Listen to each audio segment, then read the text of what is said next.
Angelo Codevilla, the historian of spycraft and powerful analyst of American political and social trends, has died.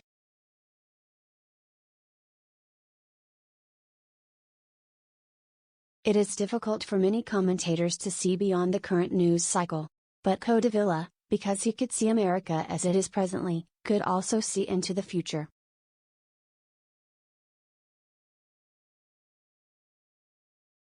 Here in National Review in 2009, he predicted a populist-type figure, one that could unite the country party, could eventually come to lead the Republicans.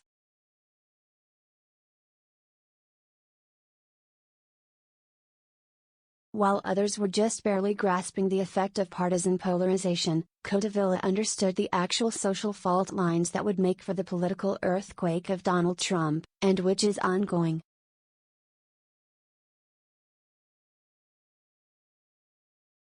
In a long life, Codevilla was a naval officer, a foreign service officer, a professor of international relations at Boston University, and finally a senior fellow at the Claremont Institute.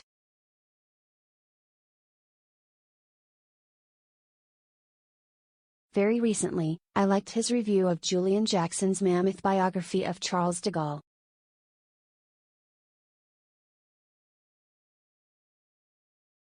When he reviews American foreign policy in the 20th century, the most well-trod stuff in our line of work, Codevilla is full of surprising insights and original observations.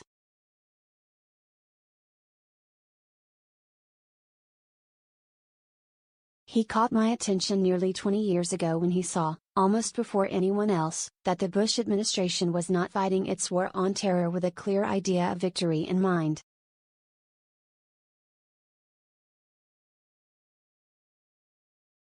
In these last years, and in the last months of his life, Codevilla followed his premises and analysis to a point that will strike many readers as extreme.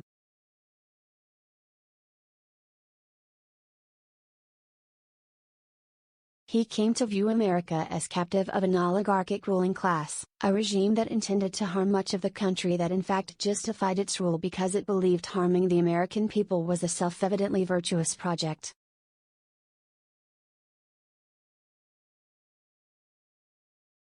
He was coming to a conclusion that America was already in something like a civil war.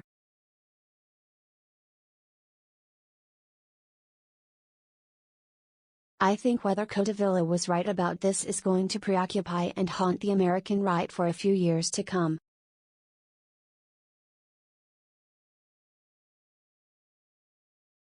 Advertisement Unfortunately, I never knew Codevilla beyond his writing. But this interview he did with Tablet magazine will give any reader a sense that they've caught something of his personality.